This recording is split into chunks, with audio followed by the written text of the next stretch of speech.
भक्ती आम्ही केली सांडोणी उद्वेग. इकडे या बाबा, यावरती या.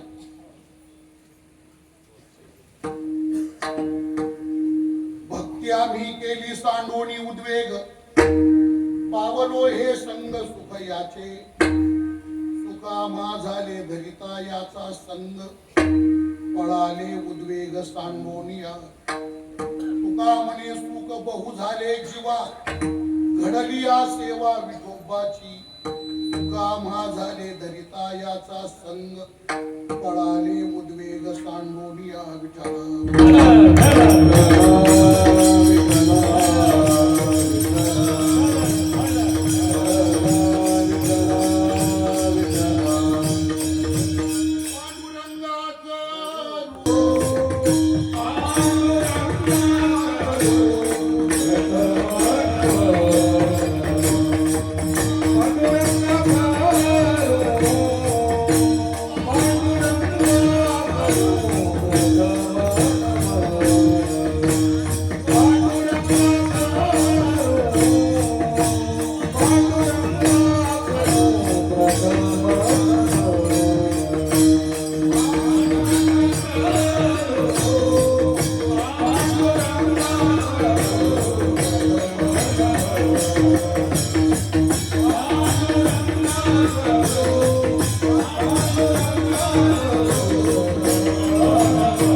पावलो हे संग सुख याचे, सुकामा झाले धरिता याचा संग, पळाले उद्वेग सांडोनिया.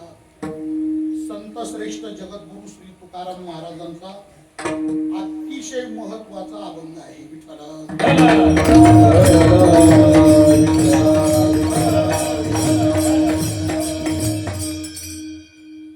महत्वाच्या दोन गोष्टी सांगतात या अभंगामध्ये तुकाराम महाराज. दोन गोष्टींचा निर्देश. कोणत्या दोन गोष्टी?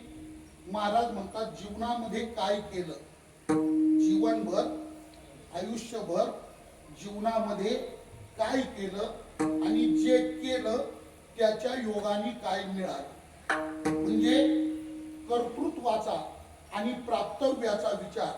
कर्तृत्व म्हणजे काय केलं आणि प्राप्तव्य म्हणजे पदरात काय पडलं, लाभ काय झाला, काय मिळाला. काय केलं आणि काय मिळवलं या दोन गोष्टींचा विचार सांगतात या अभंगामध्ये जगद्गुरु तुकोबार आहे. आता ऐका, एका वाक्यात दोघांचे उत्तर द्यायची ठरली. एका वाक्यात तर काय केलं? महाराज म्हणतात भक्ती केली.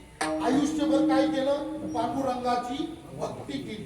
काय केलं? भक्ती केली. आणि काय मिळालं? तर भगवंताची प्राप्ती झाली. म्हणजे भक्ती केली आणि देव मिळाला. त्याच्या अगोदर काय केलं हे सांगताना महाराज म्हणतात आम्ही भक्ती केली. अभंगाची सुरुवातच आहे बघा. अभंगाच्या सुरुवातीचंच पद आहे. काय केलं तर भक्ती आम्ही केली. अभंग काय म्हणतो सुरुवातीला? भक्ती आम्ही केली. म्हणजे आम्ही भक्ती केली. पण आता एक मिनिट ऐका. तुकाराम महाराजांच्या आम्ही भक्ती केली या म्हणण्यावर बुद्धिवाद्यांचा आक्षेप आहे. बुद्धिवाद्यांचा आक्षेप काय? बुद्धिवाद्यांचा आक्षेप आहे की महाराज तू आम्ही भक्ती केली, आम्ही भक्ती केली म्हणजे तुम्ही भक्ती केली तर सगळ्या जगाला ओरडून ओरडून सांगायला लागले आम्ही भक्ती केली, आम्ही भक्ती केली. मग महाराज तुम्ही भक्ती केली असं जर तुमचं सांगणं असेल तर तुम्ही आम्हाला असं सांगा भक्ती कोण करीत नाही? फक्त तुम्हीच केली का? दुसरं कोणी भक्ती करीत नाही का? मग भक्ती म्हणता तर मग कोण भक्ती करत नाही सांगा? तर त्याचं उत्तर आहे महाराज, सगळं जग भक्ती करते, सगळं जगच भक्ती करते. भक्ती कोण करीत नाही? पुढे पुढे गाथ्यामध्ये महाराजांचा एक अभंग असा आहे, हरिभक्ती अवघेची करीती. महाराजच बोलले, हरिभक्ती अवघेची करीती. कोण भक्ती करीत नाही? सगळं जग भक्ती करते, सगळं जग भक्ती करते. मग एक मिनिट ऐका, सगळं जगही भक्ती करत असेल आणि तुम्ही भक्ती केली असेल तर आम्ही भक्ती केली या तुमच्या सांगण्यामध्ये विशेष काय? सगळेच करतात तेच तुम्ही केलं तर तुमच्या बोलण्यामध्ये, तुमच्या सांगण्यामध्ये वैशिष्ट्यपूर्णता काय आहे? विशेषत्व काय? काय विशेष आहे तुमचं? अपूर्वता काय? नियम कसा आहे का? नियम असा आहे, बोलणाराचं बोलणं अपूर्व असावं, सांगणाराचं सांगणं अपूर्व असावं. अपूर्व म्हणजे वैशिष्ट्यपूर्ण असावं, विशेषता युक्त असावं, म्हणजे बोलणाराच्या बोलण्यात वैशिष्ट्य असावं तर ते खरं बोलणं. नाही तर एक मिनिट ऐका, इतक्या लांबून तुम्ही आम्हाला बोलवलं, आम्ही कीर्तनाला आलो आणि जे तुम्हाला माहिती आहे तेच सांगायला लागलो, तुम्हाला इंटरेस्ट येईल का ऐकायला? नाही ऐकायला इंटरेस्ट येईल का? तुमच्या मनात शेवटपर्यंत एकच राहील, येत माहितच होतं, येत माहितच होतं. याच्याकरता सांगणाराच्या सांगण्यामध्ये अपूर्व हे षड्लिंगात एक लिंग आहे व्याकरणाचं, अपूर्वता. अपूर्वता म्हणजे नवलाई. अपूर्वता, अपूर्वता म्हणजे काय? अपूर्वता म्हणजे नवलाई. नवलाई म्हणजे काय? नवलाई म्हणजे विशेषता, जे तुम्ही ऐकलेलंच नाही असं नाविन्यपूर्ण विशेषता युक्त असं तुम्हाला सांगणे. याला एक जण दुसऱ्याला म्हटलं, तुला काही माहिती आहे का? हा म्हटलं नाही भाऊ, काय? तुला कसं काय माहिती नाही? अरे तो म्हटलं नाही माहिती. मग तुला माहिती सांग, तुला कसं काय माहिती? अरे नाही माहिती. मग तुला माहिती, तुला अरे बाबा नाही माहिती. मग तुला माहिती तर तू सांग, काय काय सांग ना. हा म्हटलं तुला नाही, अहो मला नाही माहिती बाबा, तुला माहिती आहे ना, सांग ना तू काय. आणि मग तो म्हटला साखर त्यांनी गोड सांगून सांगितलं, विशेष काही सांगितलं का? सांगून सांगितलं, विशेष काही बोलला का? त्याच्याकरता सांगणाराच्या सांगण्यात, बोलणाराच्या बोलण्यात वैशिष्ट्यपूर्णता असावी, विशेषत्व असावं, अपूर्वता असावी. तुकाराम महाराज, अरे सगळं जग भक्ती करतं. कोण? बघा, ज्ञानोबारायांनी भगवंताच्या मुखात ओवी टाकले, भगवान अर्जुनाला बोलतो, गोडदेव बोलतो. कोण? भगवान मानवी जीवनाचा स्वभाव सांगितला. बहुतेकांना उभी पाहते. भगवंताच्या मुखात ज्ञानोबारायांनी उभी टाकली, देवाच्या मुखातून ज्ञानोबाराय वदवून घेतात. भगवान अर्जुनाला म्हटले, अर्जुना देखे मनुष्य जात सकळ, हे स्वभावताची भजनशील झाले असे केवळ माझे ठाई. माणूस म्हटला की हा जन्मजात भाविकच आहे, भावना युक्तच आहे आणि तो भजनशीलच आहे. मग कोण भक्ती करीत नाही? हो, भक्ती कोण करीत नाही? मग सगळं जग भक्ती करतं महाराज. आणि तुम्ही म्हणता आम्ही भक्ती केली, तर मग तुमच्या सांगण्यामध्ये विशेषत्व काय? तर एक मिनिट ऐका, त्यांच्या बोलण्यामध्ये वैशिष्ट्यपूर्णताच आहे, त्यांच्या सांगण्यामध्ये अपूर्वताच आहे. म्हणून तर तुकाराम महाराज छातीला हात लावून सांगतात, भक्ती आम्ही केली, भक्ती आम्ही केली, आम्ही भक्ती केली त्यांच्या. कारण एक मिनिट ऐका, कोण बोलतो याला जास्त महत्व आहे, काय बोलतो त्याला महत्व नाही. परत ऐका, काय बोलतो त्याला महत्व नाही, कोण बोलतो. कारण बोलणाराच्या उंचीवर विषयाची उंची अवलंबून आहे. बोलणाराचा अधिकार जेवढा मोठा, विषय सुद्धा तो तयार होतो तेवढा मोठा. त्याच्यामुळं कोण बोलतो तिकडं पाहायचं, काय बोलतो ते नाही पाहायचं, कोण बोलतो तिकडं पाहायचं. कोण बोलतात? जगद्गुरु तुकोबाराय, क्रांतदर्शी, ऋतुंभरा प्रज्ञावंत तुकोबाराय बोलतात. ज्या अर्थी आम्ही भक्ती केली हा विषय तुकाराम महाराज बोलतात, त्या अर्थी त्यांच्या बोलण्यामध्ये विशेषत्वच आहे म्हणून बोलतात.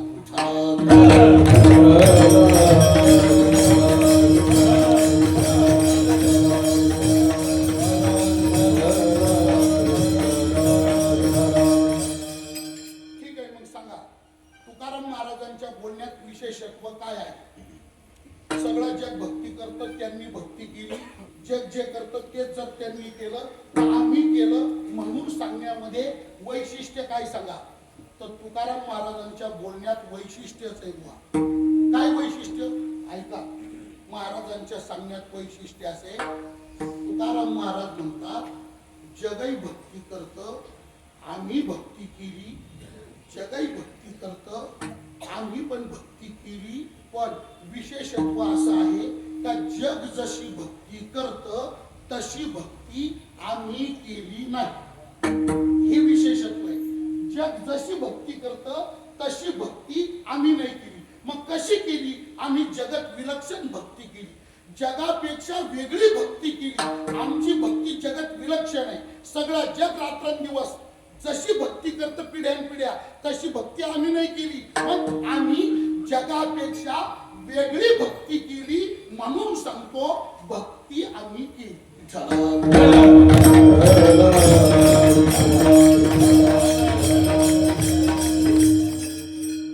पुन्हा प्रश्न असा निर्माण होतो का जग करतं ती भक्ती कशी, आणि तुकाराम महाराजांनी केली ती भक्ती नेमकी कशी? दोघांच्या भक्ती करण्यात, जगाच्या भक्ती करण्यात, तुकाराम महाराजांच्या भक्ती करण्यात नेमका काय फरक आहे? नेमका फरक काय? यांची भक्ती कशी, जग करतं ती भक्ती कशी? काय का जग म्हणजे तुम्ही आम्ही, आपण जी भक्ती करतो, आपण जो परमार्थ करतो, आपली भक्ती म्हणजे आपला जो परमार्थ आहे ना, सगळा आपला सगळ्यांचा परमार्थ देखोविखी चालला. आपण भक्ती कशी करतो? देखोविखी म्हणजे याचं पाहायचं त्याने करायचं, त्याचं पाहायचं याने करायचं. जिकडं जावं तिकडं सगळा देखोविखी प्रकार. पायावी न भिंत पायावी न भिंत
जगाच्या परमार्थाची अवस्था सांगितली या अभंगात. जेथे पाहे तेथे देखीचा पर्वत. जिकडं जावं तिकडं सगळा देखोविखी पसारा चाललाय. एकामेकाचं पाऊल एकामेकाने करणे. जेथे पाहे तेथे, त्याला शेंडा नाही, काही काही अशा प्रथा आणून सोडल्या. अशा प्रथा त्याला काहीच नाही. का करायचं काही माहिती नाही, कसं करायचं काही माहिती नाही. फक्त का करतात ते करतात म्हणून एक गेले जावे त्याची वाटा.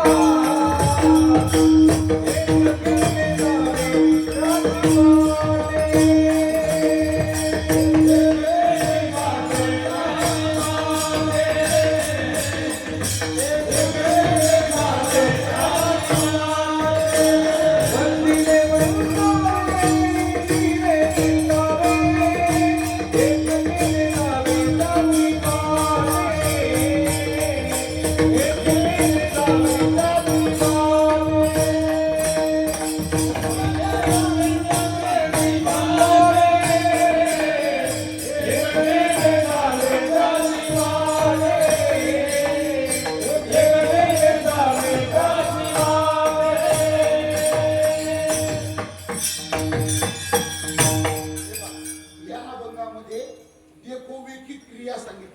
एकामेकाचं पाहून जे केलं जातं ते कसं केलं जातं. महाराजांनी 3 दृष्टांत दिले. वंदिले वंदावे, निंदिले निंदावे आणि एक गेले जावे त्याची वाट. हे सगळं देखोबी, त्याचा मूळ वगैरे काही अशा अनेक प्रथा आहे. तुम्हाला गमत सांगा काय, 1 मिनिट आहे का. एका जणाचा बाप लई जाडावा, माझ्याकडे नका भाऊ, अहो मी काय सांगतो ते ऐका. काय बाबा जाऊ दे, त्याच्यापेक्षा मीच असं बोलतो, माझ्यापेक्षा दुप्पट तिप्पट चौपट 5 पट होता. आता खूप जाड होता, इतका जाड होता. आता किती सांगू तुम्हाला, इतकी अशी ढेरी होती त्याची, किती मोठी सांगू. मग त्याला काही लिहायचं असलं ना, हाताखाली दुसरं काही धरायला घेतच नव्हतं, ढेरीवर ठेवायचं. आता जमलं ना. आता हे किती घे त्याची.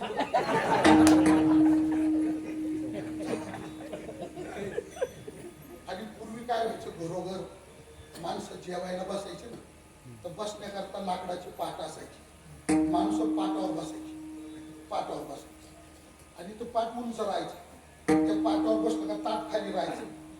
आणि मग ते पाटावर बसलेल्या माणसाला ताटातला घास तोंडात घेण्याकरता असं वाकावं लागायचं. असं त्याला वाकावं लागायचं. तो घास अंतर पडायचं ताटाचं त्याचं पाटावर. मग ते घास उचलायचं ना असं वाकू. आणि ते घास घ्यायला वाकला का पाठीची जे मणके आहे ना, हक्काना त्याला असं वाक पडायचा. आणि तो त्याला वाकला का तो काष्टा धोटराचा टाईट व्हायचा आणि फिटायचा.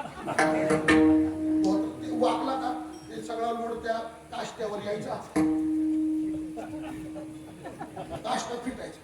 जेवण झालं ना, हात धुवायला उठला का सकाळ संध्याकाळ त्याची तीच राहायची, धोतर आवरण्याची. आणि काय होतं, जाड माणसाला आवरता येते, म्हणजे माझा अनुभव नाही बरं का, बोलतो मी. जाड माणसाला ते आवरता येते, ती काष्टा फिटायची. पण कालांतराने काय झालं, तो माणूस वारला, तो जाड माणूस वारला. त्याचा मुलगा होता, किरकिरा होता, एकदम असा फाडफळ मुंबईचा असं होता. आता तो घरात कारभारी झाला. आता त्याच्या बापाचा काष्टा स्थूलपणामुळं, जाडपणामुळं त्याला ते आवडता येत नव्हतं, म्हणून वाकला घास घ्यायला का तो काष्टा फिटायचा. आणि यांनी काय केलं, ती प्रथा पुढं तशीच चालू केली. कशी, त्याच्या बापाचा जाडपणामुळं सुटायचा, हा काष्टा फेडूनच जेवायला बसायचा.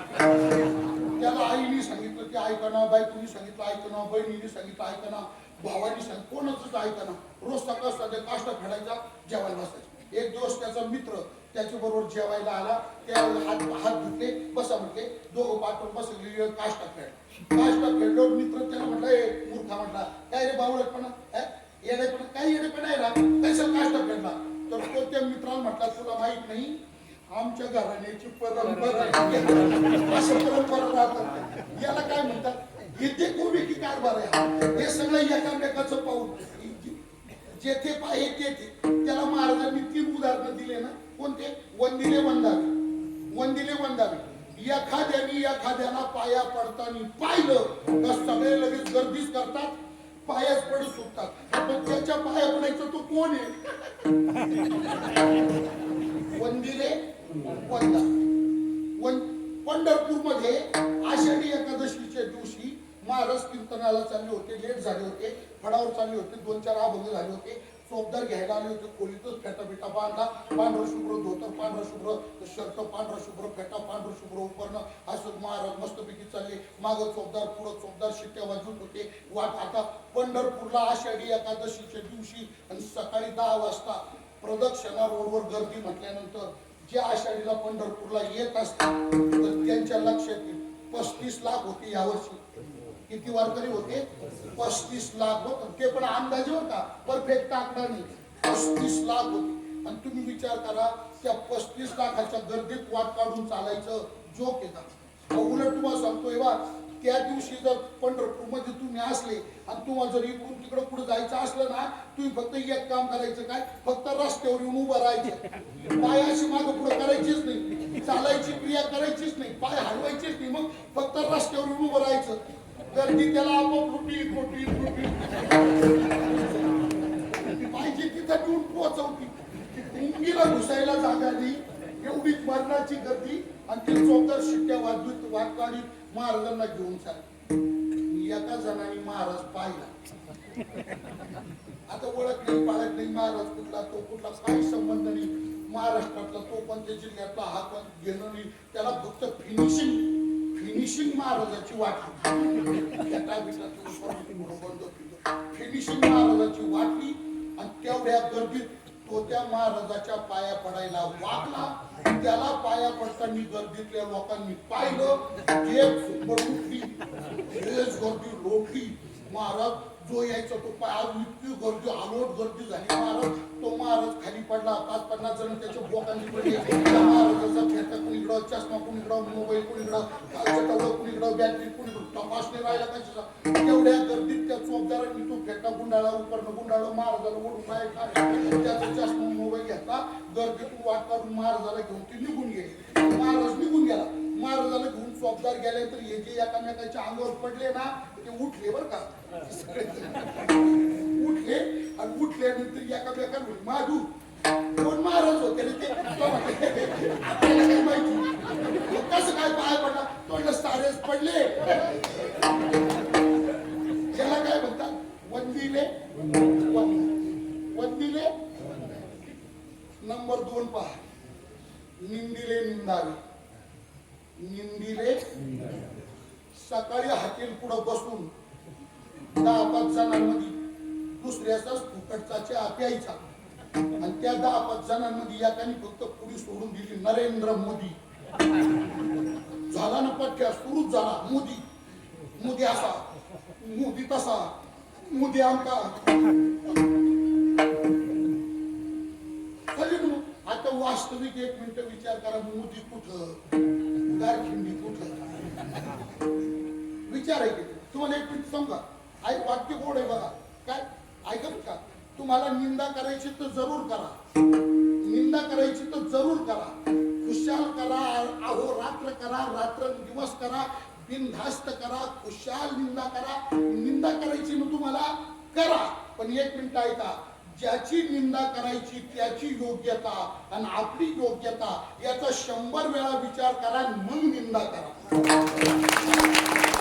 आपण निंदा करतो कोणाची त्याचा 100 वेळा विचार करा. अरे मोदी कुठं, शेवड्या तू कुठं चुरीला जाळ मोदी चालतो. मोदी आज कुठं चालतं का. पण काय एकाने दुसऱ्याला निंदा करताना पाहिलं सगळेजण सुरूच होतात. निंदिले निंदावे. आणि तिसरं उदाहरण सांगितलं देखो बेकीचं. एक गेले जावे त्याची वाटा विठ्ठल.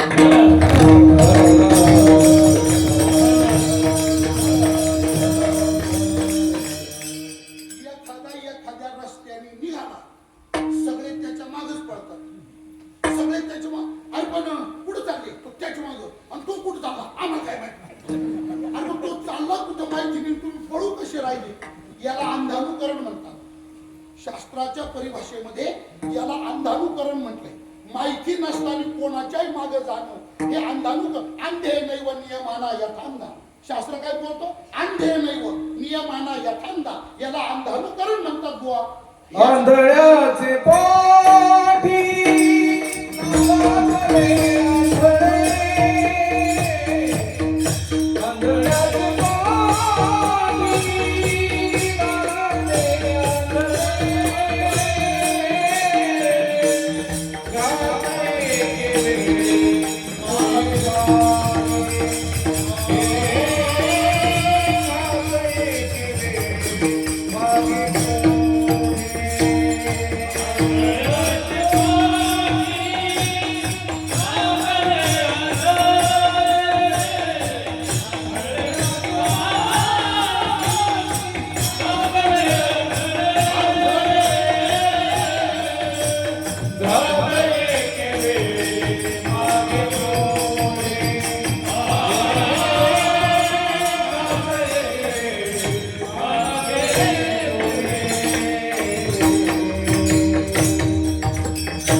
मराठी अनुवाद.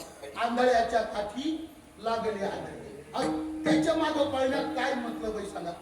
काय पळायचं त्याच्या मागं. माहिती असलं तर पळा. तो चालला कुठं तेच माहिती. सगळे हे मेंढरासारखं झालंय बुवा.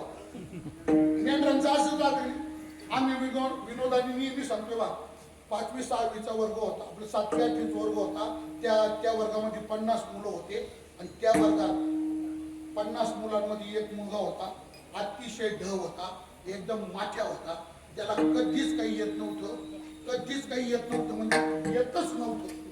तो इतका ढ होता, इतका ढ होता, इतका ढ होता, किती 4-5 गुरुजी मेले पण हत्याच वर्गात पासच नाही कधी. इतका ढ होता. शिक्षक सुद्धा त्या वर्गात शिकवायला आले तर त्याच्या नादी लागत नव्हते. शिक्षक आधी त्याला नमस्कार करायचे, मग नादीच लागत होते. टोमचा टोम दिसायचं, माझ्याकडे पाऊस लागत होता, माहिती ऐकत होतं, टोम दिसायचं ते. शिक्षक काही घाबरून राहायचे. त्या वर्गामध्ये एका दिवशी शिक्षकांनी विद्यार्थ्यांना प्रश्न विचारला. मुलांनो, सर्व विद्यार्थी टावकारले, सावधान पोज मध्ये आले. जी गुरुजी म्हटले, एक प्रश्न विचारतो, उत्तर नीट द्या, लक्षपूर्वक ऐका, विचारा. आणि मग त्यांनी विचारलं, ऐका मुलांनो, एका खोलीमध्ये 12 मेंढ्या कोंडल्या, एका खोलीमध्ये 12 मेंढ्या कोंडल्या, एक मेंढी बाहेर गेली तर खोलीत मेंढ्या राहिल्या किती? सगळ्या मुलांनी वरती हात केला. शिक्षकांनी सिरियल नंबर विचारले, एकही मुलगा सोडला नाही. 1 नंबर तू, परत ऐक. 12 मेंढ्या कोंडल्या, मी विचारतो, एक मेंढी बाहेर गेली, खोलीत मेंढ्या राहिल्या किती?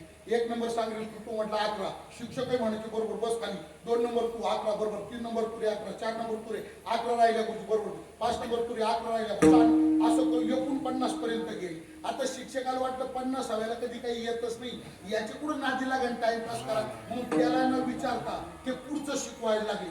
पण तुम्हाला गंमत सांगतो, या प्रश्नाचं खरं उत्तर त्याला माहित होतं. सायकोलॉजीचा म्हणजे मानसशास्त्राचा नियम आहे का, ज्या माणसाला जी गोष्ट खरी माहीत राहती त्याला सांगितल्याशिवाय दम पडत नाही.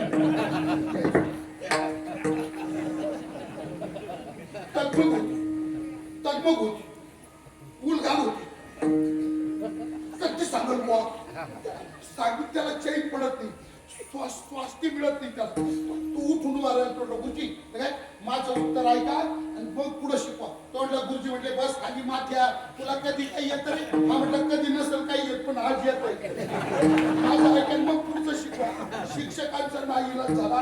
ते म्हटले, बरं सांग, प्रश्न नीट ऐकले काय? मी विचारतो, एका खोलीमध्ये 12 मेंढ्या कोंडल्या होत्या, खोलीत मेंढ्या राहिल्या किती? हा म्हटलं, एकही नाही.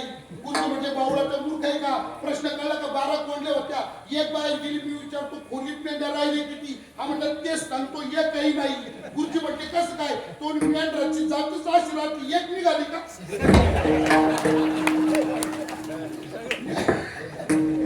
एक गेले जावे त्याची वाटा, एक गेले जावे त्याची वाटा. तसा परमार्थाचा भाग आहे महाराज. तुम्हाला गंमत म्हणून सांगतो, खरं नाही बघ ते पस्ताव गंमत म्हणून. एक जण ग्रामपंचायत मध्ये निवडून आला, सदस्य झाला. ग्रामपंचायत मध्ये निवडून आला, सदस्य झाला आणि त्यांनी माळा घातली. आता विशेष शक्यतो राजकारणातले माणसं इकडे संभाषण तुम्ही सोड, शक्यतो राजकारणातले माणसं इकडे येत नाही. आणि मी म्हणतो ती इकडे येत नाही, तेच मेहरबानी, कारण ती इकडे आले तर इकडे पार्ट्या पडायला बसतात. शक्यतो राजकारणातले लोक इकडे येत नाही. पण तो ग्रामपंचायत मध्ये निवडून आला आणि त्यांनी माळ घातली. एक दिवशी एकांतात भेटल्यावर त्याला विचारलं, काय भानगड आहे? म्हणलं, काय माळ घालायची इच्छा झाली कशी? तुला भावना झाली कशी माळ घालायची? तो म्हटला, गिरी महाराज, कोणाला सांगू नका, आपल्या दोघांमध्येच राहू द्या, मला पण माळ घालायची इच्छा नव्हतीच. मग माळ घातली कशी काय? तो म्हटलं, नाही इलाज, नाही इलाज म्हणून काय नाही इलाज? तो सरपंचच माळकरी झाला, पार्टी करायला कोणी राहिलंच नाही. आता तुम्ही 1 मिनिट विचार करून मला सांगा, सरपंच माळकरी होतो म्हणून सदस्य माळ घालतो, चेअरमन माळकरी होतो म्हणून संचालक डायरेक्टर माळकरी होतो, आमदार माळ घालतो म्हणून कार्यकर्ते माळकरी होतात. ह्या परमार्थातून काय लाभ होणार आहे सांगा? याला म्हणतात जेथे पाहे तेथे. हा सगळा जगाचा परमार्थ असा देखो वेखी चाललाय. विठ्ठल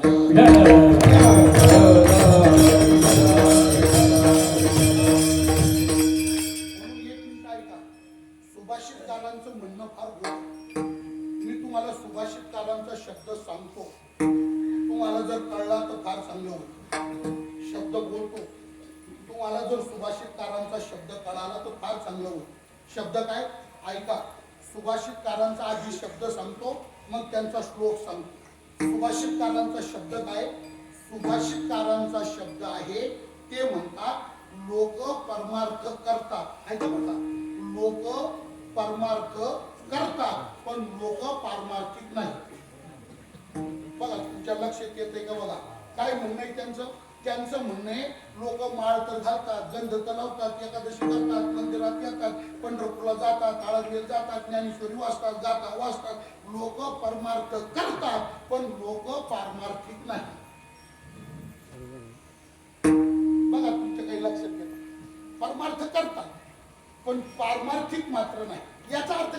याचा अर्थ लोक वरवर परमार्थात आहे, परमार्थ त्यांच्या अंतःकरणापर्यंत जायला तयार नाही. ती वृत्ती अंतःकरण वृत्ती जी बदलायला पाहिजे, तो वृत्तीमध्ये 50-50 वर्ष 100-100 वर्ष सप्ते करूनही माणसांची प्रवृत्ती बदलायला तयार नाही. म्हणजे परमार्थ अंतरात शिरायला तयार नाही. हे वरवर पुढे मारतात, हे वरवर फक्त दाखवतात, फक्त वरवर करतात, पण अंतःकरणामध्ये परमार्थाचा विचार रुजायला तयार नाही. आणि म्हणून बदल नाही मारत. बदल काय सांगा तुम्ही? काय बदल आहे? काय बदल?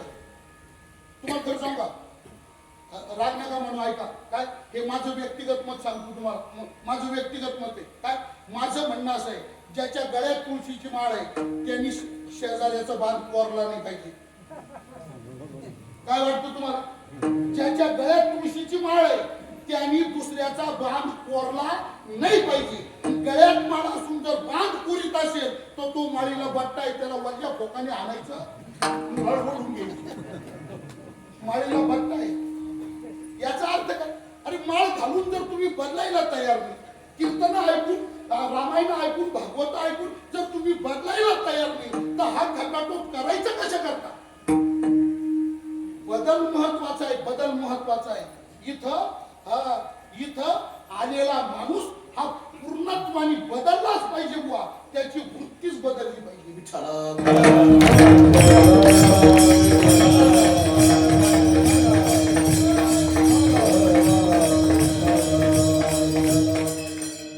बदल होत नसेल तर हा गाथा कोणा करता? ही ज्ञानेश्वरी कोणा करता? हे गाथ्यात या अभंग फक्त भजन म्हणण्यापुरते आहे का? सारे गमपण सारे गमपण त्याचे करता येईल फक्त. काही फक्त कीर्तनकारांचे फोटो भरण्याकरता का करायला? कशा करता अभंग? ते अभंग वाचून त्याचं चिंतन करून आपलं जीवन बदलण्याकरता, परिवर्तन घडवण्याकरता हे अभंग आहे. हा गाथा त्याच्या करता आहे. अरे आयुष्यभर काकड्याची भजनं करतात, अशा चाली लावतात, असं गोळून घोळून काकडा चालतो, लोकांच्या झोपा मोडतात, लोक तटा उठतात आणि समाधीला ते ऐकणार. असे अभंग. धनदारा पुत्रो जनो, धनदारा पुत्रो जनो, पंचसूय विष्णू सर्व मिथ्या हे शरणरी घात, धनदारा पुत्रो जनो. काय करू? आणि जो हा रोज काकड्यात म्हणतो ना, दोघं भाऊ होते. हा मोठा होता, दुसरा लहान होता. त्यांच्या इष्टीच्या वाटण्या झाल्या.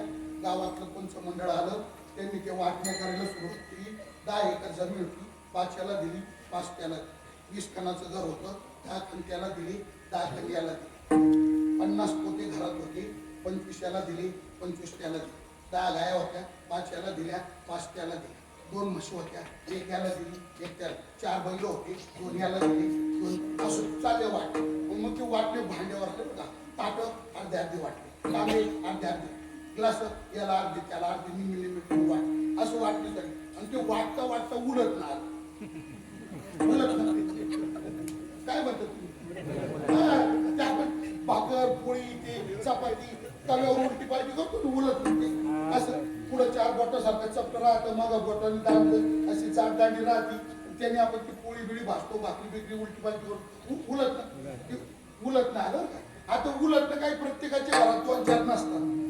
किती मोठा खटला असो उलट नाही एकच राहत. खटला किती मोठा असो उलट किती राहत? उलट एकच राहत. आता 55 प्रश्न पडला, उलटनं धाकट्याला द्यावा का थोरल्याला द्यावा, कोणाच्या वाट्यावर द्यावा. तर ते भावकीतल्या वाटेत ते काय असं राहतं, धाकट्याला जरा झुकत माप दिलं जातं. पहिल्या वाटा उचलायचा मान सुद्धा थोरल्याचा नसतो आणि एक काकड्यावाला थोरलं होतं, दुसरं धाकटं होतं. त्या पंचायतीची उलटणी धाकट्याच्या वाट्यावर टाकली आणि त्या काकड्यावाल्याचं पित्त घोळण मारत. तो त्या पंचांवर चिडला आणि म्हणलं, का त्यालाच का मला काय आणि उलटणी म्हणजे काय फार मोठी नाही का, लय मोठी गोष्ट असेल. जर बाजारात घ्यायला गेलं ना 50 रुपये, 70 रुपये, 80 रुपये, 90 रुपये, 100 रुपये डोक्यावरून पाणी गेलं पाहिजे मिटला विषय. पण फार इशू नाही ना मोठा तो, पण तो त्यालाच का त्याच्यात बापाचं आहे का, त्यालाच कसं काय असं असतं. अशा टायमाला त्याच्या कानात जाऊन म्हणायला पाहिजे, या अभंग फक्त भजना करताच आहे का, या अभंग फक्त काही कीर्तनात घेण्याकरताच आहे का, हे वागण्याकरता नाही का. मग याच्याप्रमाणे आपण वागायचो कधी, मेल्यावर का. परमार्थ करतात माणसं, पण परमार्थ अंतरंगात उतरायला तयार नाही, माणसं बदलायला तयार नाही. आणि जोपर्यंत अंतरात ज्ञानोबा तुकोबारायचा विचार तुमच्या अंतःकरणात जाणार नाही आणि जोपर्यंत जीवन बदलणार नाही, तोपर्यंत वरवर चाललेल्या तुमच्या परमार्थाचा काही उपयोग नाही.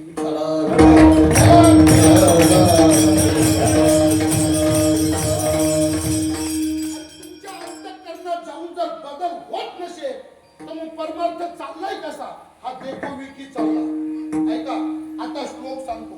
काय बोलले सुभाषित, गतानुगतिको लोक न लोक पारमार्थिकः वालुकालिंग मात्रेन कथम मे ताम्रभाजनम्. हा देखोविकी.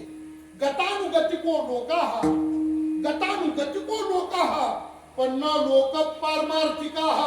लोक परमार्थात आल्याचे दिसतात पण लोक पारमार्थिक नाही, न लोक पारमार्थिका. मग कसा चाललाय परमार्थ, त्यांनी उत्तर चरणामध्ये दृष्टांत दिला. वालुका लिंग मात्रेन कथम्य ताम्र भाजनम.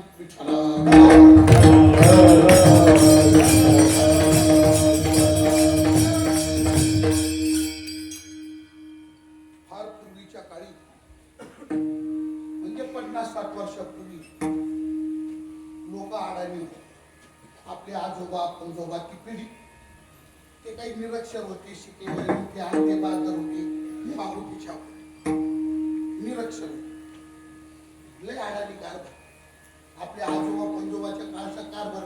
महाराज त्यांच्या अडाणीपणाचा समाजातल्या एका बुद्धिजीवी वर्गाने त्या काळी इतका फायदा घेतला, इतका फायदा घेतला, वापस नाही करत.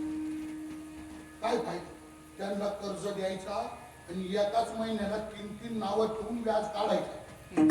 एकाच महिन्याला 3 नावं, ओळी रोमायना, शिमग्या रोमायना, हलबुन रोमायना. हे आपले अडाणी लोक घेऊ अरे ते पंढरपूर इतका कारभार. आमचे बाबा सांगायचे 4-5 जण एकत्र बसले, त्यांच्या चर्चा चालली पंढरपूर पंढरपूर.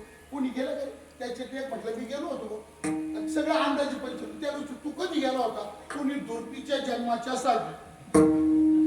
कारण दुर्पीचा जन्म कोण्या साली झाला, कोणी सुबान्या बैलाचं शिंग मोडलं त्या साली. सुबान्या बैलाचं शिंग कोण्या साली मोडलं, तोंड परकडल्या नम्रात 55 पोती ज्वारी झाली त्या साली. अशा अडाणी लोक जुनाकार. त्या काळच्या लोकांना घड्याळ कळत नाही, किती वाजले, किती मिनिटं, किती सेकंद काय. त्यांचा तो सुद्धा दिवस मोजायचा आहे ना. वावरात जायचं असलं ना आणि गप्पा मारता मारता त्याला लोर आली, अरे वावरात जायचो, काय टाइम झाला पाहिजे. आणि मग टाइम पाहिला मग त्यांनी वाटेवर यायचो, असं वर आबळा पाहिजो. बापरे बाप, कासराभर दिवस वर आला. कासरा म्हणजे किती वाजून किती मिनिट, कासराभर, ओ कासराभर दिवस वर आला. संध्याकाळी जर मजूर जर शेतात असली, निंदायला खुरपाला बाहेर आणि दिवस मावळायला गेला, त्यांना जर सुट्टी काय, मला करू का सुट्टी, आता जाऊ का घरी. मग त्यांनी असं पश्चिम दिशेला पाहिजे, अजून ववाभर सूर्य मावळायला अवकाश. ववा म्हणजे किती तास, ववाभर सगळा मोहम काढला. त्या काळात चंद्र सूर्याला ग्रहण असलं ना तर ते ग्रहण लागायचं किती वाजता, सुटायचं किती वाजता, त्या लोकांना काही कळायचं. मग त्यांनी चंद्राकडे पाहायचं नाही, सूर्याकडे पाहायचं नाही. त्यांनी फक्त गावात ब्राह्मणाचं घर आहे ना, त्यांनी ब्राह्मण बुवाच्या घराकडे लक्ष ठेवायचं. ब्राह्मण आंघोळीला निघाला यांनी समजायचं सुटलं रे मागून. त्यांनी त्याच्या मागून एका सायंकाळी सूर्याचं ग्रहण सुटलं. ब्राह्मण संध्याची पळी तांब्याची रोटी घेऊन नदीवर आंघोळीला ब्राह्मण काका निघाले. लोकांनी पाहिलं आणि 50-50 जणांचं टोळकं त्यांच्या आता ब्राह्मण काका वाळवंट नदीत आले. तर त्यांनी विचार केला ही रोटी आणि तांब्याची रोटी आणि पळी आपण पाण्यात बुडी मारणार, भांडं चोरी जाण्याची शक्यता आहे. म्हणून त्यांनी वाळूत खड्डा केला. तिथं ते भांडण ती पळी पुरली, खड्डा झाकला. पण ब्राह्मण काका हुशार, त्यांनी विचार केला आंघोळ करून आलो तर इथं पूर्ण ही जागा कशी काय लक्षात येईल आपल्या. पण त्याच्यावर काहीतरी खुणा असावं म्हणून त्यांनी वाळूची पिंड तयार केली आणि ते आंघोळीला गेले. मागून 50-50 आले. यांनी त्या काकाला पिंड करताना पाहिलं.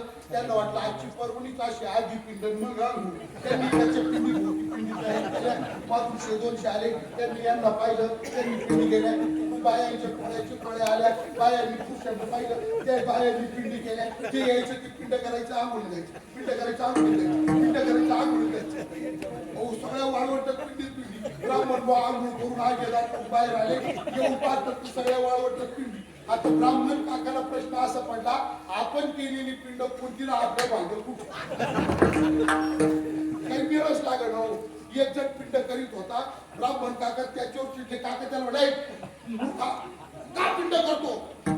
त्याचं पाहिलं म्हणून त्याला विचार तू काय केली, त्याचं पाहिलं म्हणून त्याला विचार तू काय केली, त्याचं पाहिलं म्हणून त्याला विचार तू काय केली. तुम्ही काका तुमचं पाहिलं म्हणून काका म्हणजे पण मी काय केली. तुम्ही हे आम्हाला काय माहिती तुम्ही काय.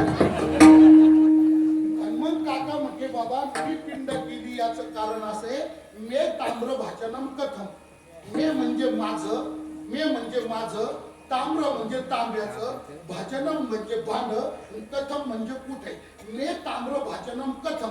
माझं तांब्याचं भांड कुठं आहे ती जागा मला लक्षात यावी म्हणून अहम वाळूका लिंग मात्रेन करीशे. म्हणून मी वाळूची पिंड केली. तो म्हटलं काका आम्हाला काय माहिती राहू तुम्ही गेली आम्ही गेली. त्याला म्हणतात न लोक पारमार्थिका.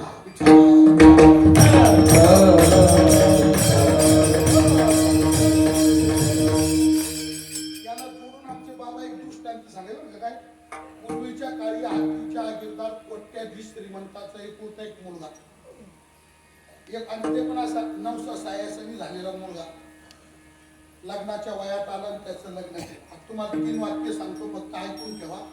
3 वाक्य असे श्रीमंताचं कार्ट, एकुलता एक कार्ट, श्रीमंताचं कार्ट, एकुलता एक कार्ट आणि त्यातली त्यात 9 साली झालेलं कार्ट टनावर बावळत राहत. टनावर टनावर तसंच पाहिला. पर्सनॅलिटी होती, गोरू गोमट होतं, उंच प्रो होतं, देखणं होतं, पैसा मामूर होता, शिकलं नाही, शाळेत गेलं नाही, असं तिवल्या बावल्या करीत राहिलं. वाढलं, मोठं झालं आणि शेजारच्या एका गावची मुलगी पाहून त्याचं लग्न केलं. लग्नानंतर पहिला दिवाळीचा सण आला आणि सासरा मुंबईला होता, थोडा उद्योग होता छोटा. सासऱ्याने घरी सांगितलं जावायला बोलून घ्या आणि मुलीला पण आणून गेले. जावायला आग्रह करून मुलीला जावायला आणलं. आता सासरा तुकडून यायचं पण त्याचं काही काम वाढलं. त्यांनी तुकडून तार केली. सासऱ्यांनी तार केली का मी येतो 2 दिवस लेट होणार आहे, मी येतो 2-3 दिवसांनी, पण मी येईपर्यंत पाहुण्याला जाऊ देऊ नका. पाहुण्याला आग्रह करून ठेवून घ्या. पोस्टमन आता पोस्टमन दारात आला. ती जुनी सासूबाई काष्टी पातळातली, नववार पातळातली जुनी सासूबाई म्हणतात. त्या सासूबाईनं सही करून तार सोडली. त्याच्या रजिस्टरवर सही केली, तार कागद घेतली, पोस्टमन गेला. आता ती तार फाडायची, चिटकवलेली राहते ना, ती फाडायची, मध्ये काय ते वाचायचं. पण सासूबाईने विचार केला एवढा सुटा बुटातला गोरा गोमटा अप टू डेट आपला जावाई बसला, आपण कशाला तार वाचायचं, शहाणपणा करा, चिपळा डोळा मिचवा, त्यापेक्षा त्यालाच वाचायला. म्हणून ती म्हणे पाहुणे एवढी तार तुम्ही वाचन काय ती मला सांगा. तिने ती तार दिली त्याच्या घरात. त्याला येतच नव्हतं बोंबाचा, वाचताच येत नव्हतं. त्याला स्वतःचाच राग आला, शिकलो नाही याचा राग आला. त्याला वाटलं तेव्हा शिकलो असतो आज सासूरवाडीमध्ये इज्जतीचा पंचनामा झाला नसता, आज पुरी इज्जत गेली. राग आला, तो लागला रडायला. स्वतःच आज काय राहतं त्याला सांगता येईना ना सासूबाईला, मामी मला नाही येत वाचता, आज्ञान प्रगट करायला सुद्धा धाडस लागतं बुवा. तो लागला रडायला. तरी सुद्धा काय त्या सासूचं जावयाचं बॉन्डिंग राहत व ते रडायला लागलं ना तरी सासून त्याच्या रडण्याचा सरळ विचार नाही केला, तिने असा विचार केला. ते रड सरळ नाही, तिने असा विचार केला. कसा की म्हणे काय बाया पाहुणा हुशार, तार फाडली नाही, फोडली नाही, चिटकवली तशी तरी मध्ये काय पाहुण्याला काय हुशार आहे असा विचार. पण तिने पुन्हा तिचा डोका असं वापरलं, ज्या अर्थी तार पाहून पाहुणा रडतो त्या अर्थी मुंबईमध्ये बॉम्ब स्फोट झाला, त्याच्यात बघायचा बाप गेला.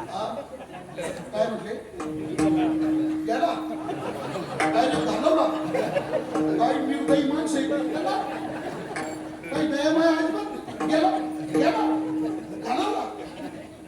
गेला नाही हो, सापडला सापडला असं तिने अंदाज केला. आणि ती लागली रडायला. नवरा रडतो, आई रडतो, पोरगी आली, आई पाशी बसली, ती लागली रडायला. 5 भाऊ, 5 भावांच्या 5 बायका, सासू रडती, ननंद रडती, पाहुणा रडतो. मग त्या 5ही भाऊजाया हातातले कामं टाकून त्या सासूपाशी त्या नंदेपाशी आल्या, तिथं बसल्या, त्या लागल्या रडायला. 5चा आवाज त्यांच्या नवऱ्याच्या कानावर पडला, त्या हातातले कामं टाकून त्या आले, पाहुण्यापाशी बसले, ते लागले. सगळ्यांचा मिळून आवाज मोठा झाला, वाड्यातून बाहेर निघाला, शेजारी पाजारी ऐकायला गेला, सगळ्या लोकांनी तो आवाज ऐकायला गेला आणि सगळ्या गावातले लोक हातातले कामं टाकून वाड्याकडे धावले. जो 5 मिनिटात अशी गर्दी झाली, जो यायचा तो जागा मिळेल तिथं बसायचा आणि चुरात जो यायचा तो जागा मिळेल तिथं बसायचा. वाडा भरला, पुरा वाडा भरला माणसांनी. बाहेर वाट्यावर माणसं आली, वाट्टा भरला, वाट्यावर सुद्धा जागा नाही. अंगणात बसले, अंगणही भरलो. जो यायचा तो जागा मिळेल तिथं बसायचा, अजून कोणी विचारलं नाही काय झालं. अंगण भरलं, रोडच्या पलीकडे रस्ता, रोडच्या पलीकडे माणसं बसले, चालली रडारडी. पण ते रडणं सुद्धा लय ऐकण्यासारखं असतं का, लय मस्त गोड. कारण त्याला काही एक स्वर नसतो, असं काही काळे 2 का काळे 1 का काळे 4 असा स्वर नसतो. त्याला सप्त काही नसतं, काही मांढर काही नाही. षडजप ते स्वरांचं संमिश्र सरकार, स्वरांचं संमिश्र स्वरांचं म्हणजे आमचे बाबा त्याला म्हणजे बायांच्या पिपाण्या, माणसांच्या द्वादानी असा ऐकायला सगळं गाव रडायचं, बाहेर सगळं गाव रडायचं. एक विचारवंत आला, रस्त्याच्या पलीकडे जे बसले होते त्यांना विचारलं, काय झालं, काय रडू राहिली तुम्ही? अंगणातले रडतात म्हणून. अंगणातल्याला विचारलं का रडतात तुम्ही? वट्ट्यावरच्या रडतात म्हणून. वट्ट्यावरच्या विचारलं भाऊ काय रडतात तुम्ही? मधले रडतात म्हणून. मधल्याला विचारलं का रडतात तुम्ही? पोरं रडतात म्हणून. पोरांना विचारलं का रडतात तुम्ही? आमच्या बायका रडतात म्हणून. त्यांना विचारलं का रडतात तुम्ही? आमची नणंद रडती म्हणून. तिला विचारलं का रडते की म्हणे माझी आई रडती म्हणून. तिला विचारलं बाईसाहेब का रडतात की म्हणे पाहुणा रडतो म्हणून. पाहुण्याला विचारलं माशे अहो का रडतात तो म्हणे तार वाजता येईना. याला काय म्हणतात? याला म्हणतात गतानुगतिको लोकाः. याला म्हणतात गतानुगतिको लोकाः. याला म्हणतात जेथे पाहे तेथे देखीचा करतात.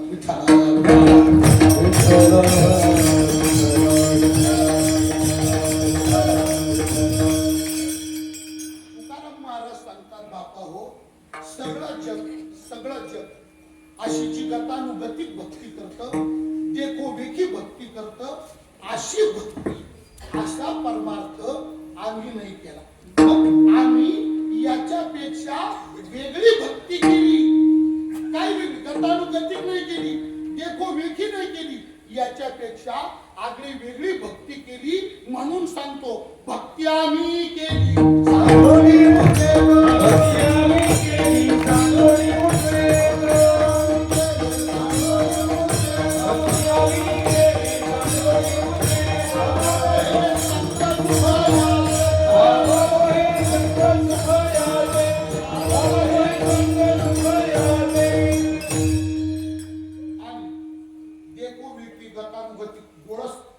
आम्ही भक्ती कशी केली? डोळसपणा.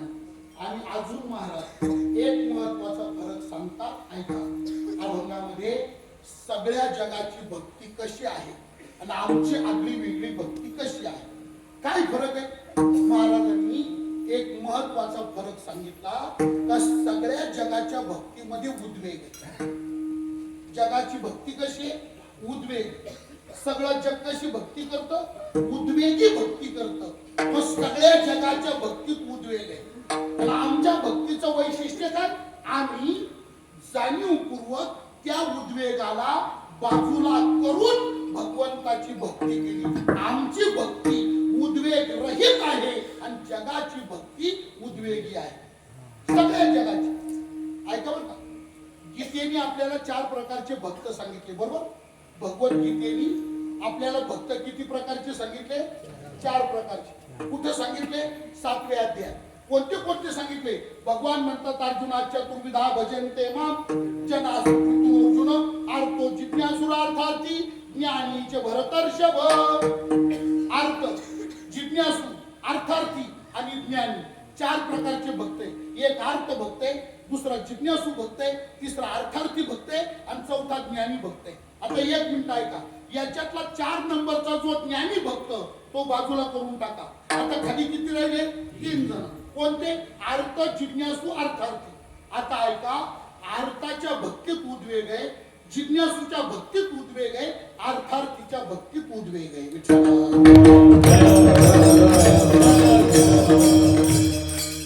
उद्वेगाचा विषय प्रत्येकाचा वेगळा आहे, पण प्रत्येकाच्या भक्तीत उद्वेग आहे. अर्थाच्या भक्तीमध्ये संकट मुक्तीचा उद्वेग आहे. एखादं संकट आलं, देवा वाचव, देवा सोडव, देवा वाचव, त्यावेळी देवाचा धावा करतो. हा अर्थ. अर्थाच्या भक्तीमध्ये संकट मुक्तीचा उद्वेग आहे.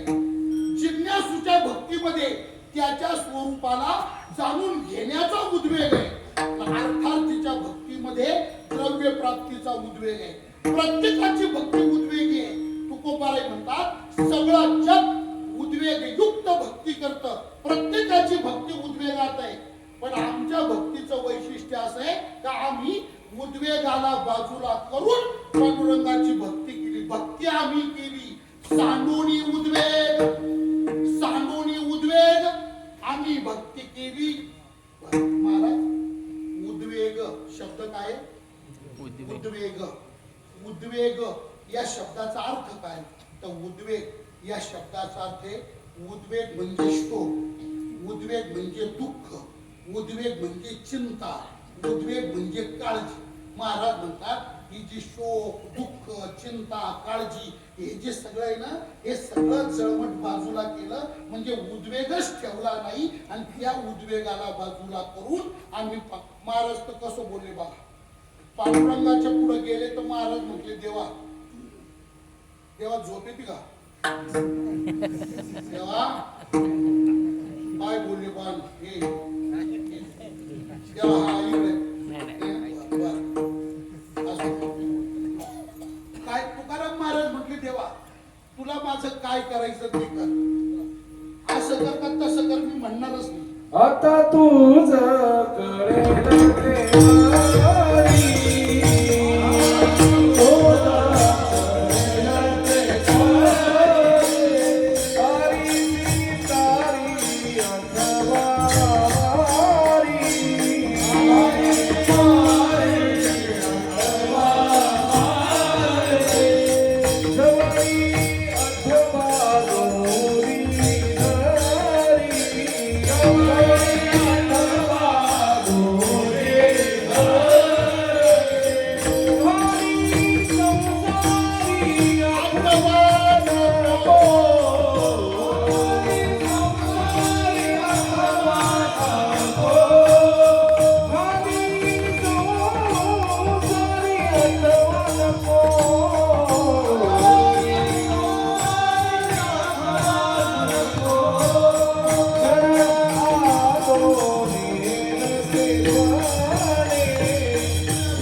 मी म्हणणारच नाही असं कर का तसं कर. कारण का असं कर म्हणावं तरी उद्वेग, तसं कर म्हणावं तरी उद्वेग. त्याच्यापेक्षा देवा आता तुझं कळेल, तुला जे योग्य वाटेल ते कर.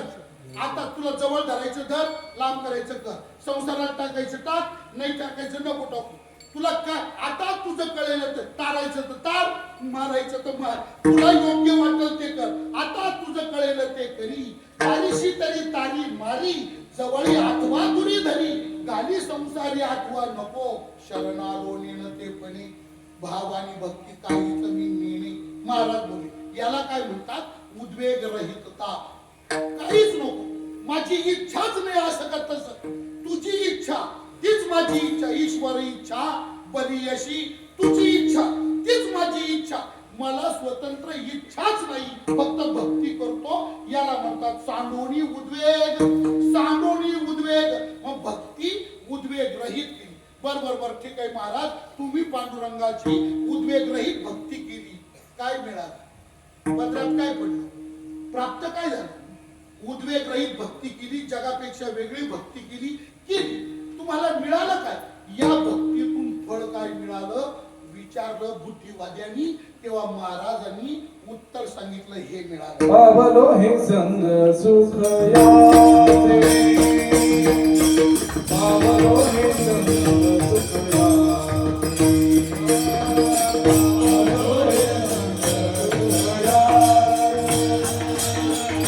पावलो हे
संग पावलो म्हणजे प्राप्त झालो.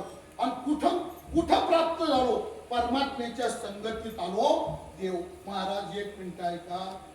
जो देव जप्याच्या तप्याच्या योग्याच्या स्वप्नात सुद्धा जायला तयार नाही, एवढा दुर्मिळ परिया दुर्लभ विठोबाचे पाय, एवढा योगी या दुर्लभ, योगी या दुर्लभ. पण महाराज म्हणतात त्याची संगती आम्हाला मिळाली. देवाच्या संगत देव मिळाला, देव मिळाला. काय मिळालं? पावलो हे संग सुखयाची. बरोबर महाराज उद्वेग रहित भक्ती केली, देवाची संगती प्राप्त झाली. देवाच्या संगतीत असं काय? त्याच्या संगतीचा एवढा उदो उदो करण्यासारखं देवाच्या संगतीत काय मिळतं तुम्हाला? काय आहे? महाराज म्हणतात देवाच्या संगतीमध्ये, ऐका, देवाच्या संगतीमध्ये दुःखाचा आत्यंतिक नाश आणि देवाच्या संगतीमध्ये परमानंदाची प्राप्ती. परत ऐका, दुःखाचा नाश कसा? आत्यंतिक नाश. आत्यंतिक नाश म्हणजे कायमचं दुःख गेलं, कायमचं दुःख. त्या विचारसागरमध्ये, विचारसागर ग्रंथात निश्चलदासजींनी सुरुवातीला चिंतन मांडले बघा. दोन प्रकारची निवृत्ती सांगितली विचारसागरामध्ये, लयरूप निवृत्ती आणि आत्यंतिक निवृत्ती. लयरूप निवृत्ती आणि आत्यंतिक निवृत्ती. आता लयरूप म्हणजे काय आणि आत्यंतिक म्हणजे काय? ऐका, त्याची व्याख्या निश्चलदासजींनी अशा व्याख्या विचार सागरात सांगितल्या. कारण रहित वर्तमान, ऐका बरं का, शब्दावर लक्ष द्या. ऐकू राहिले का? आहे ना रे? करू का सुरू? कारण रहित कार्याची निवृत्ती हे शब्द वेदांतातले शब्द आहेत, तत्वज्ञानातले जड आहे म्हणून थोडं ठोकून घेतलं. परत ऐका. कारण रहित कार्याची निवृत्ती त्याला म्हणतात आत्यंतिक निवृत्ती. आणि कारणासह कार्याची निवृत्ती त्याला म्हणा आत्यंतिक निवृत्ती. आणि कारण रहित कार्याची निवृत्ती तिला म्हणतात लयरूप निवृत्ती. याच्यापेक्षा सोपं असं आहे बघा, कारणही संपणं आणि कार्यही संपणं याला म्हणतात आत्यंतिक निवृत्ती. आणि फक्त कार्य संपणं आणि कारण तसंच राहणं याला म्हणतात लयरूप निवृत्ती. त्याच्यापेक्षा सोपं बोलतो काय, जे गेलं का कायमच जाणं याला म्हणतात आत्यंतिक निवृत्ती. आणि जे थोडा वेळापुरतं जातं आणि पुन्हा येतं याला म्हणतात लयरूप निवृत्ती. आता तर कळलं का? नाही अजून पहा, फक्त ऐकून घ्या, सोडून द्या, रोडवर येऊ नका. एखाद्याची बायको पळून गेली, एखाद्याची बायको पळून गेली, एखाद्याची जळून गेली. दोघांच्या गेल्या, काय फरक आहे?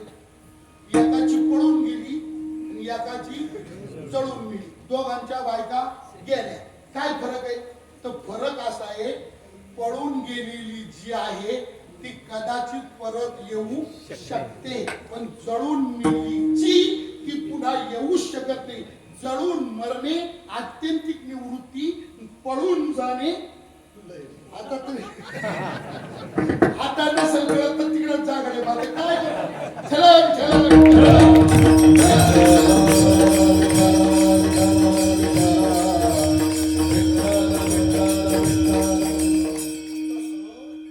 परमात्म्याच्या संगतीत दुःखाचा आत्यंतिक नाश. आपल्याला सगळ्यांना इच्छा तीच आहे बघा. माणसं बोलतात सुद्धा बरं का, ते गिरी महाराज ऐका ना, दुःख गेलं पाहिजे, दुःख गेलं पाहिजे तर पुन्हा आलं नाही पाहिजे. दुःख गेलं पाहिजे पुन्हा आलंच नाही पाहिजे. आणि सुख आलं पाहिजे परत गेलं पुन्हा गेलं नाही पाहिजे. असंच जावं पण पुन्हा येता कामा नये दुःख, आणि यावं पण पुन्हा जाता कामा नये. समजा तुम्हाला गंमत सांगतो, फक्त गंमत म्हणून ऐका, खरं मानू नका, नाही तर मी अडचणीतील गंमत म्हणून सांगतो. काय कीर्तन सुटलं खुर्ची टाकून मी बसतो, तुम्ही सगळे मला यात भेटायला, तर जो मला भेटायला येणार त्या प्रत्येकाला मी 100 रुपयाची नोट देणार. आता बरं आहे ना? आता असं महाराष्ट्र भेटलाच नसेल अजून तुम्हाला 50 वर्ष. बरं आहे ना? आता मी खुर्ची टाकून खरं खुर्ची टाकून बसतो, जो मला भेटणार त्या प्रत्येक स्त्री पुरुषाला मी 100 रुपयाची नोट. आणि पुन्हा ऐका, एकदा नाही देणार, 100 वेळा देणार. घेते का प्रत्येक 100ची नोट देणार, 100 वेळा देणार. खुश ना? आम्हा पुढे ऐका, पण मग चालक ऐकणार होतो मग यांनी मध्येच कशाला पण आणलं.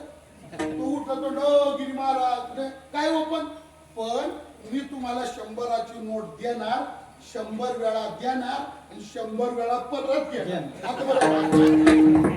आणि मग काही लोक म्हटले कशाला नसता उद्योग, 100 वेळा द्यायचे. एक जण उठला तो गिरी महाराज एक काम करा, 100ची नोट 100 वेळा देऊन 100 वेळा परत घेण्यापेक्षा 50ची नोट एकदाच द्या, पुन्हा मागूच नका. याला काय म्हणतात? यावं पण पुन्हा जाता कामा नये. सुख जावं पुन्हा येताच कामा नये याला म्हणतात दुःख. आणि असं दुःख जातं का? असं सुख येतं का? येतं ना. दुःख जातं ना. कुठं? ज्या दिवशी जीवाला देवाची गाठ पडते, ज्या दिवशी जीव देवाच्या जवळ जातो आणि ज्या दिवशी भगवान जीवाचा अंगीकार करतो, त्या देवाच्या संगतीत जीवाच्या दुःखाचा कायमचा नाश होतो आणि त्याला परमानंद प्राप्त होतो. नाही देखिले ते मी, नाही देखिले ते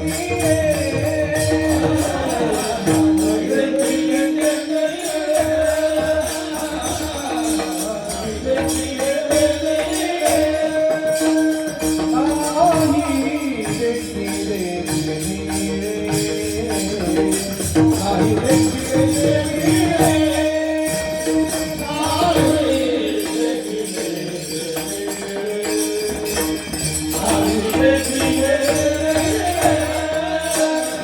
भोग सुखाचे सोहळे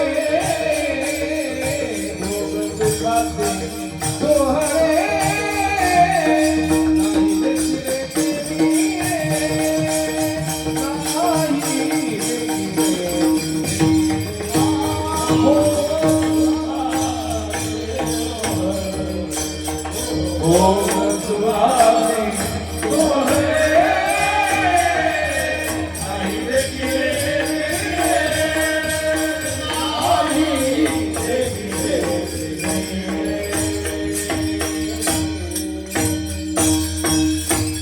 जे सुख आपल्याला जीवनामध्ये आतापर्यंत पाहायला सुद्धा मिळालं नाही असा परमानंद देवाच्या संगतीमध्ये जीवाला मिळतो. तुकोबाराय म्हणतात उद्वेगरहित भक्तीनं देव मिळाला आणि देवाच्या संगतीत दुःखाचा नाश होऊन आनंद प्राप्त झाला. सुकामा झाले धरिता याचा संग आणि दुःख उद्वेगाला घेऊन पळालं म्हणजे बिराडा सहित गेलं. त्याचा मागणूस काही राहिलाच नाही. पळाले उद्वेग सांडून. बुद्धिवाद्यांनी शेवटचा प्रश्न विचारला महाराज ठीक आहे उद्वेग रहित भक्ती केली देव मिळाला देवाच्या संगतीत दुःखाचा कायमचा नाश होऊन परमानंद प्राप्त झाला सुख मिळालं. आता असं सांगा काय देवाच्या संगतीत तुम्हाला सुख जे मिळालं म्हणता किती मिळालं त्याचं परिमाण सांगा. सुखाचं परिमाण सांगा किती सुख मिळालं. तुकोबारे म्हणतात एक मिनिट ऐका काय देवाच्या संगतीत आलो सुख मिळालं एवढंच खरं पण किती असं जर तुम्ही विचाराल तर ते शब्दामध्ये सांगणं शक्य नाही. शब्द तिथं अपुरा पडतो शब्द थांबून जातो शब्दाची व्याप्ती चालत नाही शब्द बंद पडतो मुका होतो शब्द मुका होतो शब्द बोलतच नाही का ते सुखच असं अमर्याद आहे. कसं सुख आहे अमर्याद आहे. त्या सुखाला मर्यादाच नाही. आणि तुम्हाला एक सांगतो नियम असा आहे बघा मर्यादित गोष्टीचं मर्यादित वस्तूचं शब्दांनी वर्णन करता येतं.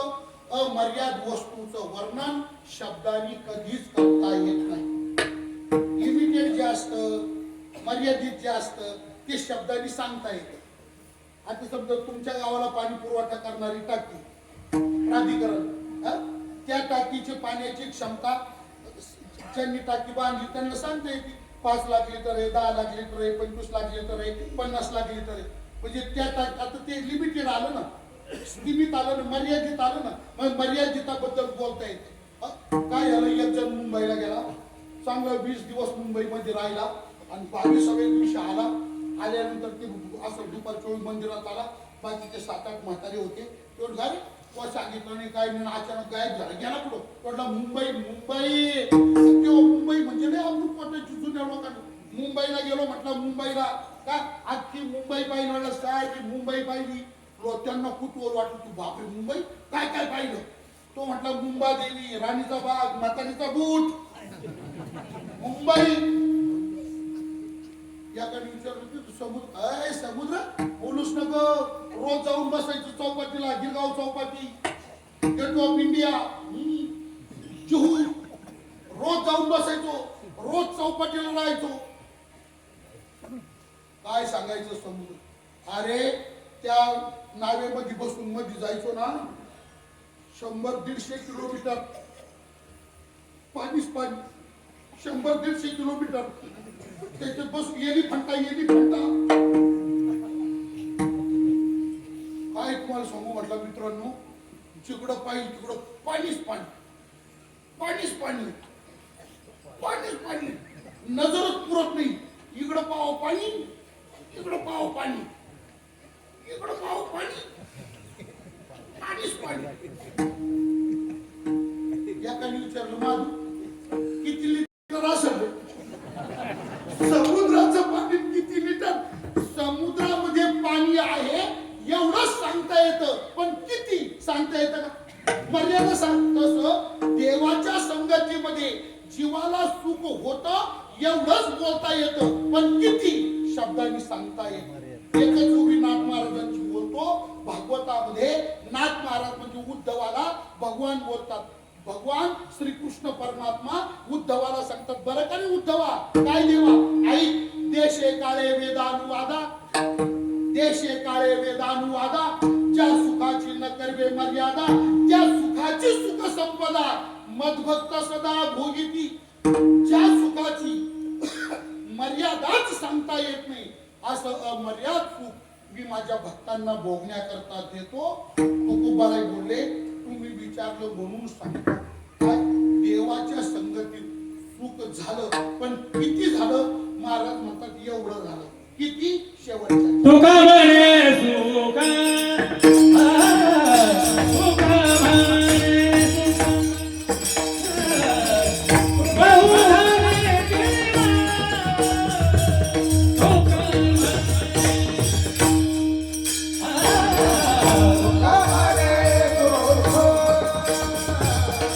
तुका म्हणे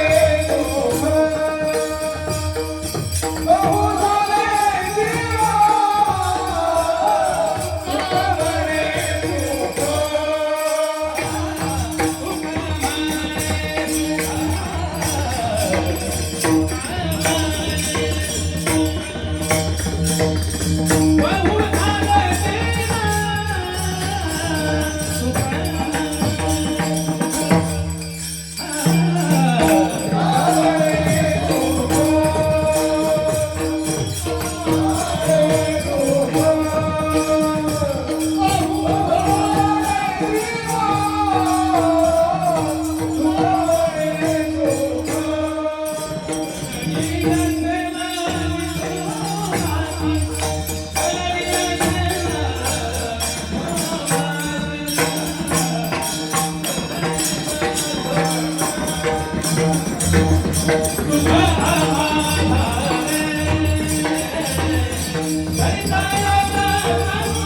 अशा अर्थाचं चिंतन व्यक्त करणारा जगद्गुरु तुकोबारायांचा हा अभंग आहे. मी माझ्या अल्पबुद्धीप्रमाणे त्याचा अल्पसा विचार आपल्या समोर सांगण्याचा यथामती प्रयत्न केलेला आहे. संकल्पित नियोजित वेळ आता जवळजवळ संपत आहे. श्री क्षेत्र गारखिंडी या ठिकाणी भगवान श्री परमात्म्याच्या कृपेनं ज्ञानोबा तुकोबारायांनी साधू संतांच्या कृपा आशीर्वादानं स्वानंद सुखनिवासी ब्रह्मलीन प्रातस्मरणीय सद्गुरू कोंडाजी बाबा डेरे यांच्या कृपा आशीर्वादाने परमपूजनीय परमश्रद्धेय परमादरणीय आमच्या ठिकाणी पुत्रवत प्रेम करणारे आणि आम्हाला पितृतुल्य असलेले आदरणीय श्री हरिभक्तीपरायण हनुमंत महाराज झिंजाड यांच्या शुभ प्रेरणेने अनमोल मार्गदर्शनाने गारखिंडी ग्रामस्थ तुम्हा सर्व पुरुष भाविकांच्या सगळ्या भक्तिमती माता भगिनींच्या गारखिंडी गावातील सर्व तरुण मित्र म्हणजे युवा शक्ती सगळ्या तरुण मित्रांच्या विशेषत्वाने गारखिंडी गावातील स्थानिक सर्व जे आमचं भजनी मंडळ आहे या सर्व भजनी मंडळाच्या अनमोल सहकार्याने त्याचबरोबर मारुती देवस्थान ट्रस्ट या ट्रस्टचे अध्यक्ष उपाध्यक्ष सेक्रेटरी खजिनदार आणि इतर सगळे सदस्य सगळ्या ट्रस्ट मंडळीच्या सर्वांच्या अनमोल सहकार्यातून त्याचबरोबर या सप्ताहाचं नियोजन करणारं जे मंडळ आहे संयोजक मंडळ त्या नियोजकांच्या अथक परिश्रमातून प्रातिवार्षिक स्वरूपाचा हा कार्यक्रम गारखिंडीमध्ये संपन्न होतो आहे. आता या गावामध्ये हे माझं चौथं कीर्तन आहे. मी सर्वात पहिल्यांदा कीर्तनाला आलो तेव्हा मी नवीन होतो, लहान होतो, एवढा नव्हतो. तेव्हा आमच्याकडे गाडी नव्हती. मला मी आल्यापासून साल आठवतो पण मला नक्की आठवण पण 96 किंवा 97 95 96 या 3 वर्षापैकीच एक हनुमंत महाराजांनी मला पहिली कीर्तनाची तारीख, मी त्यांना घाबरायचो तेव्हा कीर्तन करायचं. बजरंग बाबा आंधळे, हनुमंत महाराज ही मंडळी समोर असते का माझे पाय लटलट करायची. नवीनच कीर्तनकार होतो मी, भीती वाटायची. त्यांनी मला 95 96 दरम्यान त्या काळात, पण त्यावेळी नेमकं त्यांच्याकडून काय घडलं, मला तारीख दिली आणि आदरणीय पूजनीय हरिभक्तीपरायण पुंडलिक महाराज नागवडे त्यांना तारीख दिली. दोघांना तारखा दिल्या. आता आम्ही आलो, एसटीचाच प्रवास होता. आम्ही ते आले, मी त्यांच्याकडे होती जीप गाडी, नागवडे महाराजांकडे तेव्हा जीप गाडी होती. आता आमची नवीन सुरुवात होती. आम्ही आलो एसटीने, आम्ही आलो पुंडलिक महाराज आहे. आता हनुमंत महाराजांना प्रश्न पडला कीर्तन करायचं कोणाला, दोघं आहे. पण पुंडलिक महाराजांनी सांगितलं हरकत नाही, मला म्हणे गिरी महाराज एक काम करा, तुम्ही नव्या दमाचे, मी कीर्तनात चाल म्हणतो, तुम्ही कीर्तन करा. तेव्हा मी सुरुवातीला 95 ला सदा नाम घोष करू हरी कथा तेने सदा चित्ता समाधान या अभंगाचे कीर्तन केलं. त्याच्यानंतर दुसऱ्यांदी मी असं मधीच कीर्तनाला आलो. मध्ये कसं काय देव दिवाळीला आलो. 1,00,000 दिवे लावले होते इथं या पटांगणात. मुंबईकरांनी गारखिंडीचीच मुंबईला जी मंडळी ती सगळी मंडळी इथं आली आणि दिवाळीच्या निमित्ताने हनुमंताच्या मंदिरापुढं 1,00,000 दीप प्रज्वलित केले. आणि तेव्हा आम्ही हरीची या दासा हरिदाही दिशा भावे जैसा तैसा हरी या अभंगाचं कीर्तन केलं. त्याच्यानंतर पुन्हा आता याच्या पूर्वी याच्या अगोदर 36वा उत्सव झाला. त्रितपूर्ती सोहळा झाला. त्या त्रितपूर्ती सोहळ्याला मी पुन्हा कीर्तनाला आलो. त्यावेळी नम्र झाला भूता तेने कोंडिले अनंता हे किशोरत्वाचे अंग हरी आणला श्रीरंग या अभंगाचं आपण चिंतन केलं. भगवंताच्या कृपेनं जगून वाचून म्हणजे कोरोनासारख्या महामारीतून आपण पुन्हा या गारखिंडीच्या सुवर्ण महोत्सवामध्ये एकत्र आलो आणि महाराजांच्या भक्ती आम्ही केली. सांगोनी उद्वेग या अभंगाचा अल्पबुद्धीतून अल्पसा विचार आपल्या पुढे मांडण्याचा प्रयत्न केला. याचा अर्थ एकच आहे की हनुमंत महाराजांचं आमच्या ठिकाणी जे प्रेम आहे ते शब्दांनी सांगण्याच्या पलीकडचं प्रेम आहे. आणि म्हणून पुन्हा पुन्हा या ठिकाणी सेवेची संधी त्यांच्यामुळे आम्हाला दिली जाते, प्राप्त केली जाते. 50वा सुवर्ण महोत्सव आहे. सगळा 100% गाव लहान थोर अबाल वृद्ध स्त्री पुरुष सगळा गाव 100% एकत्र एका विचारात येऊन सगळ्या गावांनी मिळून अतिशय भव्य दिव्य स्वरूपाचा हा उत्सव या ठिकाणी चालवलेला आहे. सुरुवातीला जेव्हा मी आलो फेटा बांधून विना घेतला तेव्हा नाराज झालो होतो. 100 लोक पुढे बसलेले होते, 100 बाया होते. मला वाटलं तर यांच्यातच कीर्तन आपलं होणार. मी 50 वर्ष काय पण दुष्काळी वातावरणात. पण आता तुम्हाला खरं सांगतो, आता तुमची माझ्याकडे तुम्ही खाली बसले, तुमचे तोंड माझ्याकडे, पण मी उभा आहे ना फार शेवट ऑफिसच्या वट्यापर्यंत. आणि इकडं सगळे बाहेर सुद्धा इकडं पाहिलं तर सगळीकडं स्त्री आणि पुरुषांनी सगळं पटांगण 100% कुटुंब भरले, कुटुंब भरले. आणि काय तुम्हाला अगदी खरं सांगतो, मला उभं राहिल्यापासून एवढा सगळा हा माहोल पाहिला ना तर मला असं वाटू राहिलं की हे कीर्तन मी पारनेर तालुक्यातल्या गारखिंडी गावात करीत नसून हे कीर्तन मी पंढरपुरातच करतो. याचा अर्थ असा का तुमच्या सगळ्यांच्या एकत्रित करणारी भक्ती पंढरी हा शब्द सार्थ झालेला आहे. गारखिंडी या क्षेत्रामध्ये भक्तिरूपी पंढरी अवतीर्ण झालेली. मी तुम्हाला खरं सांगतो, अतिशोक्ती नाही. कीर्तन आटोपलं ऐकावं, कीर्तन आटोपलं तर गाडी काढून पंढरपूरला जा.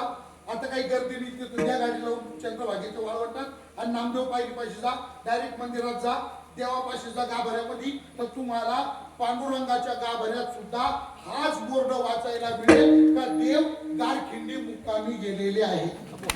हाच बोर्ड पंढरपुरात तुम्हाला वाचायला मिळेल. नाहीतर तुम्ही मला 1 मिनिट विचार करून सांगा, स्वर्गातल्या आनंदाला लाजवील एवढा मोठा आनंद जर गारखिंडीच्या अंतरिक्षामध्ये या भक्ती पंढरींनी निर्माण केला तर मला सांगा, एवढा मोठा आनंद सोडून पांडुरंग तरी एकटा पंढरपुरात करील का? काय करील सांगा असा आनंद. अरे रंगभरी कीर्तनात प्रेमी हरिदास नाचत तेथे असे देव उभा जैशी समचरणात. आणि म्हणून जेवढं कौतुक करावं, गाव छोटस आहे पण या छोट्याशा गावाचं जेवढं कौतुक करावं, तुमच्या परमार्थाचं तुमच्या श्रद्धेचं जेवढं कौतुक करावं तेवढं कौतुक थोडं आहे. हा एक या उत्सवाच्या प्रती सद्भावना व्यक्त करत असताना मी हनुमंतरायांच्या चरणी असा सद्भाव व्यक्त करीत तुमच्या कृपेनं गारखिंडी गावात सुरू केलेला आणि 50 वर्षापर्यंत आलेला हा गारखिंडी गावचा अखंड हरिनाम सप्ताह तुमच्या कृपेने असाच पुढे चालत राहू द्या. 75 वर्षापर्यंत जाऊ द्या. याचा अमृत महोत्सव होऊ द्या. अशीच तुमची कृपा राहू द्या. तुमच्या कृपेने हा 75 वर्षापासून हा उत्सव असाच पुढे चालत जाऊ द्या. 100 वर्षापर्यंत जाऊ द्या. आणि सगळ्या नुसत्या अहिल्यानगर नाही तर सगळ्या महाराष्ट्राला ललामभूत ठरेल असा गारखिंडी गावच्या सप्ताहाचा शताब्दी महोत्सव संपन्न होऊ द्या. अशा प्रकारची सद्भावना हनुमंतरायाच्या चरणी या ठिकाणी व्यक्त होते. दुसरी महत्वाची गोष्ट, मी जे 10 मिनिटं अगोदर लवकर थांबलो ना तर दुसरी महत्वाची खरी गोष्ट अशी की गावाच्या मानाने मंदिराचं जर काम बघितलं किती लोकसंख्या आहे? 1800.